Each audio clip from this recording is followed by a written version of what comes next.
Magandang umaga po mga kababayan. Eto na po, Mayor Magalong ng Baguio City, makikipag-ugnayan at makikipagtulungan kay Senador Marcoleta dahil po sa pagkakaupo ni Senador Marcoleta dito sa Blue Ribbon Committee na magpapaimbestiga sa mga korupsyon sa Pilipinas, sa mga proyekto ng gobyerno. Dahil itong flood control ay napag-usapan nung SONA ni Pangulong BBM na sinabi niya na magsasagawa ng investigasyon dahil po matindi ang pangungulimbat dito sa mga project na ito, kaya nagkalubog-lubog ang Pilipinas, ang Metro Manila, Bulacan, Nueva Ecija, halos buong Pilipinas lumubog mga kababayan dito sa panayam kay Magalong. Naku, kilala nyo po si Magalong mga kababayan. Malupit din ito na mayor ng Baguio City. Kung pag-uusapan ay good governance, naku po mga kababayan, magaling po itong mayor na ito. Mala Duterte po ang kanyang pamamalakad, mala Marcoleta ang prinsipyo.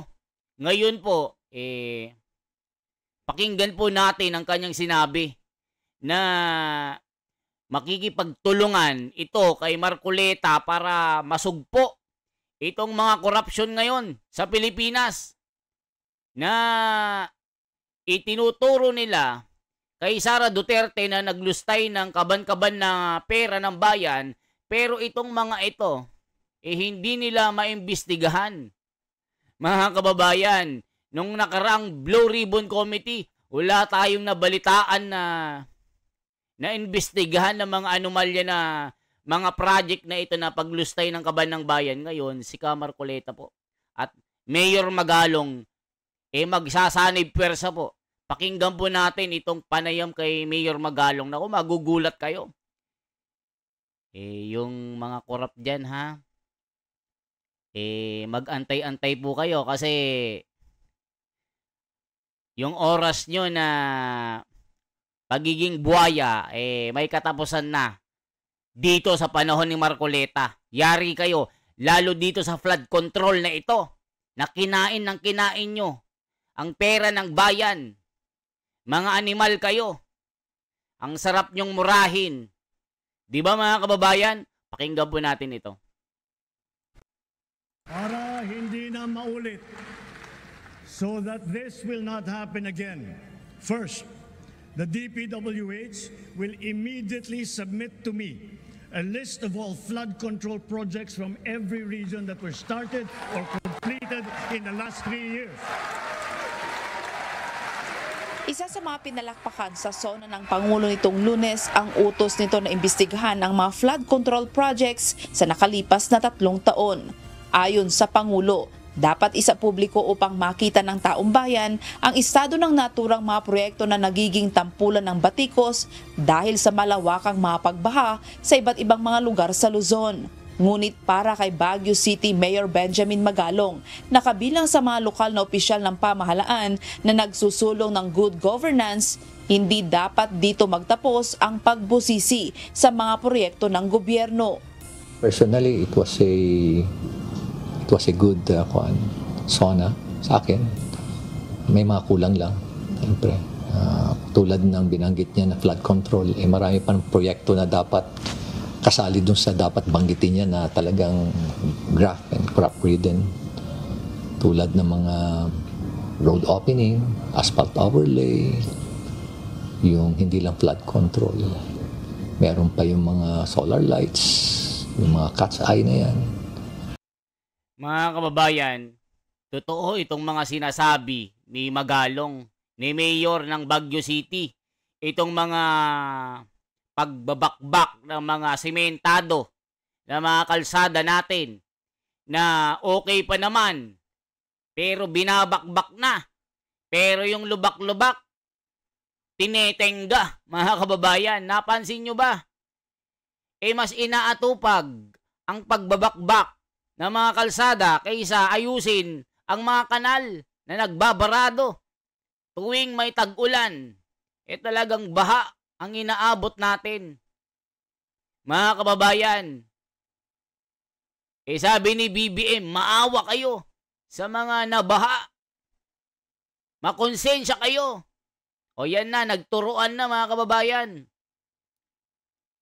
Ba't di mo na lang tanggalin ang mga opisyal na yan ng gobyerno? Palitan mo na lang ng mas maayos at hindi korap. Ngayon, humanda kayo kay Marcoleta.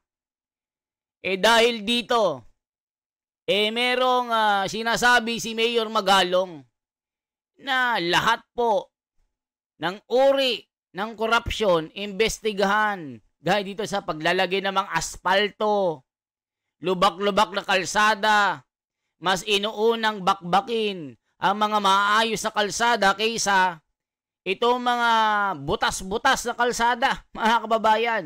Humanda kayo kay Marcoleta. Yung mga rock netting projects, mga safety barriers, at marami pa. Napakarami pa na mga nangyari na corruption sa mga projects. Ayon sa alkalde, may organisado at sistematikong katiwalian sa mga proyekto ng pamahalaan kung saan may sabwatan umano sa pagitan ng mga kontratista at ahensyang nangangasiwa ng bidding at maging ang mga mambabatas na nakikiporsyento umano sa mga proyekto. Ayan mga kababayan, karamihan po sa mga mambabatas. Naku po, saan ba ito? Sa Congress ba ito? Mga congressman ba ito? Yari na. Di ba may nahuli na nagtatalpak sa panahon ng panahon ng SONA ni BBM, nakita na nagtatalpak ito. Nakakahiya naman itong sulon na ito. Kaya siguro naging kurap itong ahensyang ito. Dahil sa mga talpak-talpakan na ito, tapos sasamahan pa nila ng pangungurap sa pera ng bayan. Isipin mo may mga kontraktor, mga sabwatan sa itong sinabi ni Magalong. Nako, maraming iiyak po dito sa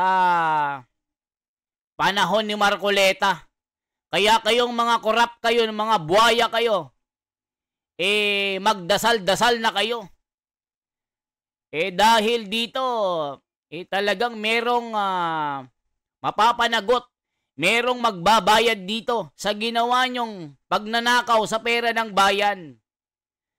Ituloy pa natin itong talagang matindi itong banat ni Magalong. Diyan mo makikita na talaga yung collusion between the district engineers at yung mga natin, itong mga mambabatas. Bawat project yan, may porsyento sila. Mga kababayan, ipinunto dito ni Magalong itong mga district engineers. May kasabwat pala dito sa, ulitin nga natin, baka magkamali tayo ng banggit Ulitin natin nung sinabi na Magalong kayong mga engineers, sino ang mga kasama? Natin, itong mga mambabatas. Bawat project yan, may porsyento sila. Hindi lang yan, may mga favored na mga contractor pa yan. Karamihan ng mga favored contractor, sila din, yung mga politician din, kasi sila na yung contractor, sila pa yung supplier. Mga kababayan, tiba-tiba pala mga porsyento ng mga politikong ito. Mula sa district engineers,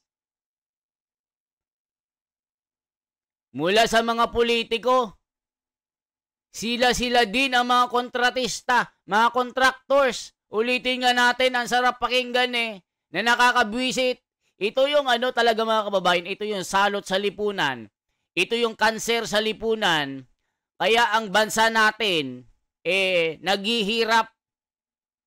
Hindi nyo na nga maibigay ang magandang kabuhayan ng mga Pilipino.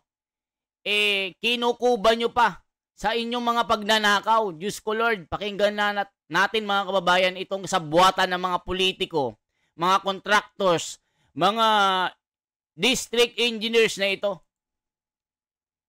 Bawat project yan, may porsyento sila. O bawat project, may porsyento sila. Diyos ko Lord, sana mapunta kayo sa impyerno. Itong mga mambabatas. O anong sabi? Mambabatas, district engineers, at mga politician na naghati-hati sa mga porsyentuhan sa mga project na ito. Mula sa pagpapagawa, pagbabakbak ng mga kalsada, paglalagay ng mga asfalto, mga concrete barriers na ito. Grabe! Mula sa flood control, walang nakita kahit isang imburnal na nailagay sa isang kanal. Ang nakita lang natin mga kababayan, isang babae na lumabas sa imburnal at binigyan ng 80K. Mga kababayan, nakakahiya ito. Sa dami ng mga deserving na mabigyan ng ayuda, ito pang isang adik na lumabas sa imburnal. Viral ito mga kababayan eh.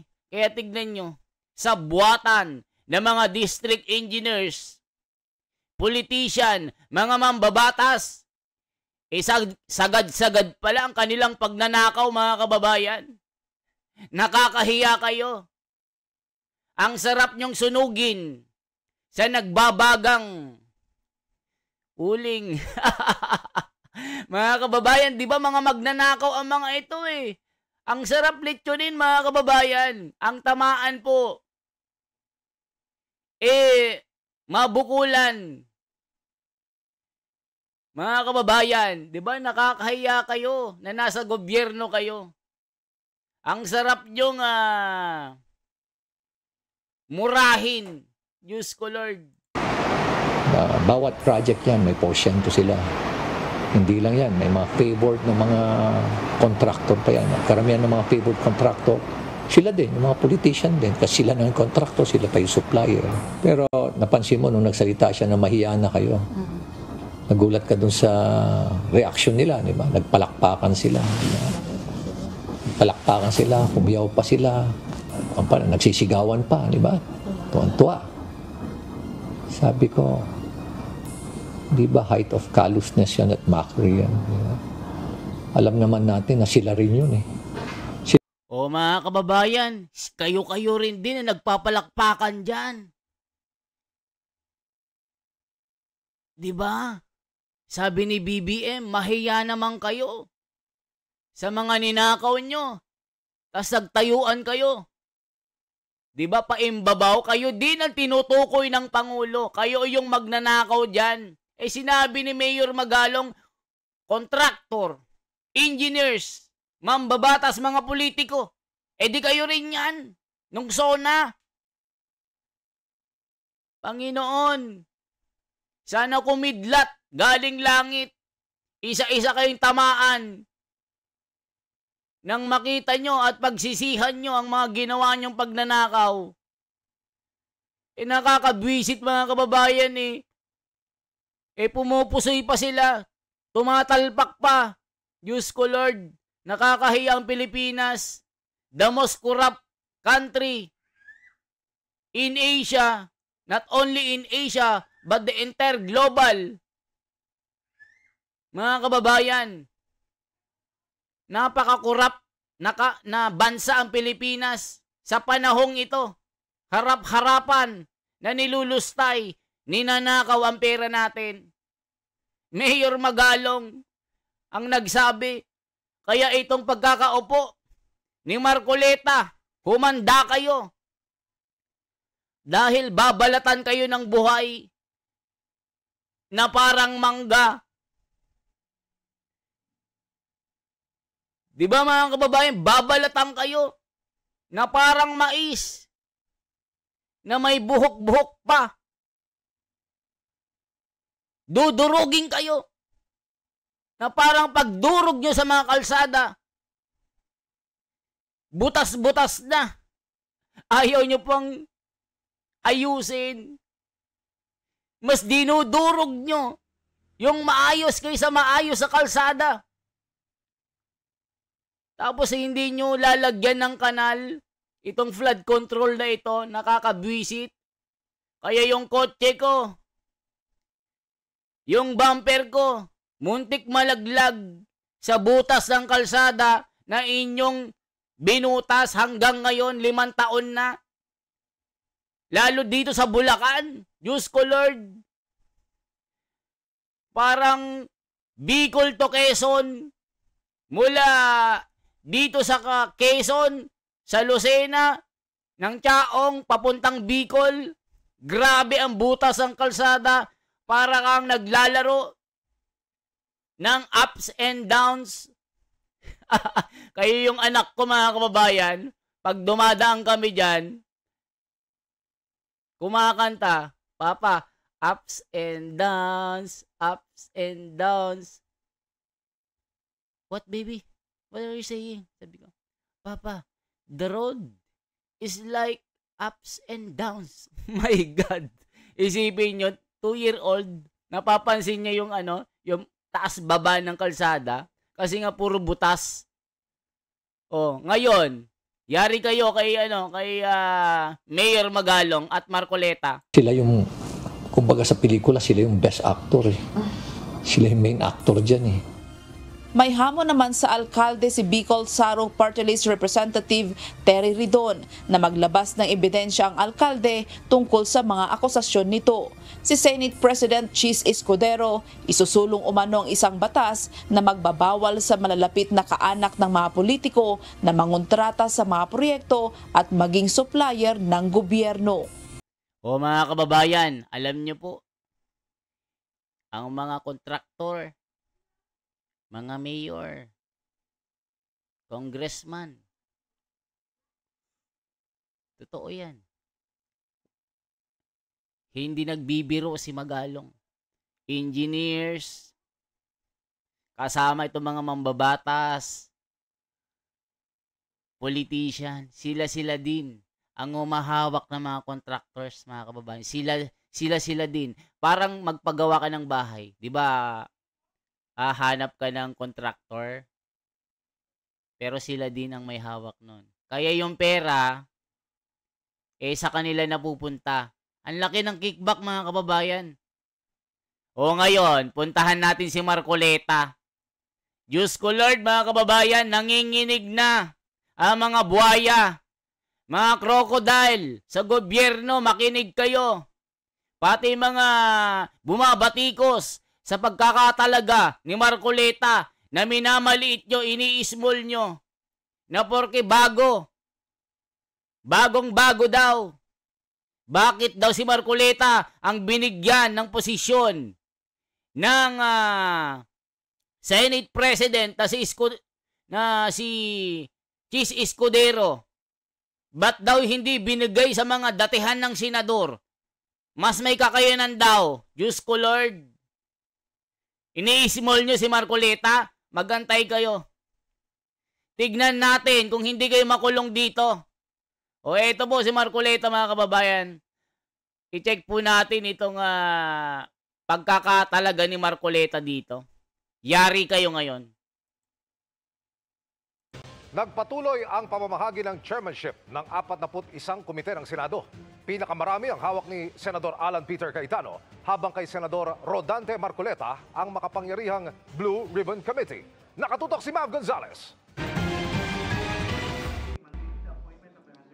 33 sa 41 committees ng Senado ang naipamahagi na ang chairmanship sa mga senador.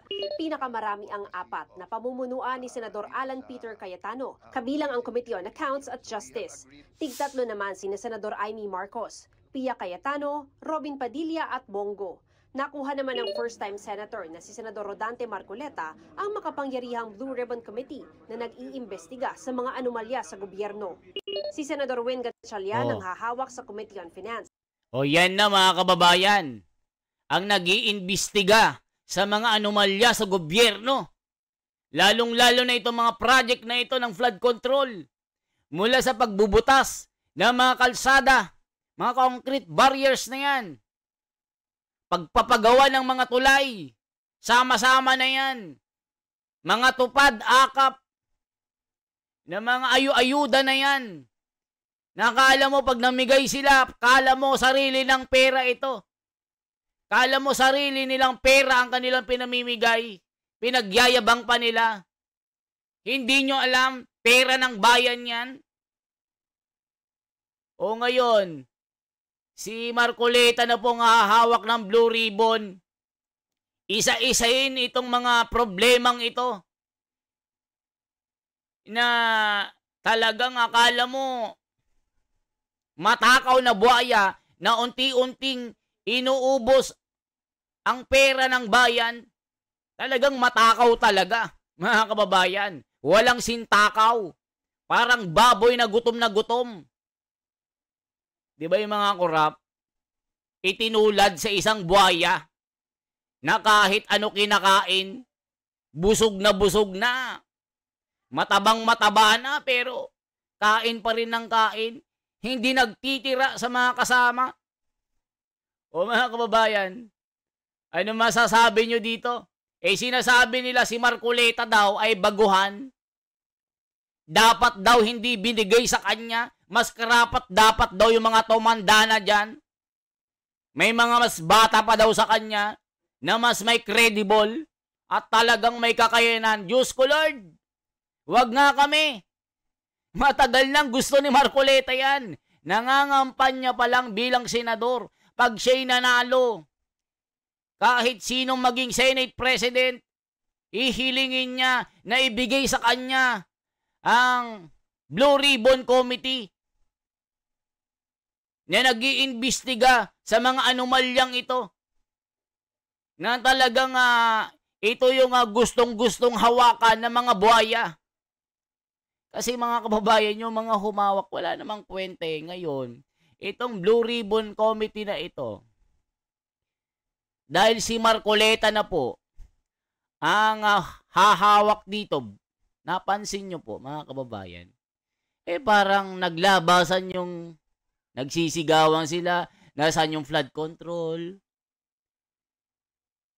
Pati si BBM, hugas kamay O, di ba mga kababayan, pasensya na po kayo kasi kayo yung Pangulo. Dapat alam nyo po yung mga ganito. Hindi nyo pa nasilip, nalantaran na po ang pangungurap nila, hindi nyo alam. Pati listahan, hindi nyo alam kung nagawa o hindi. Ni isang tubo ng kanal, walang makita. Mga kababayan, sinabi nyo nun na overwhelm, nabangga ng barko. O ngayon, naglabasan.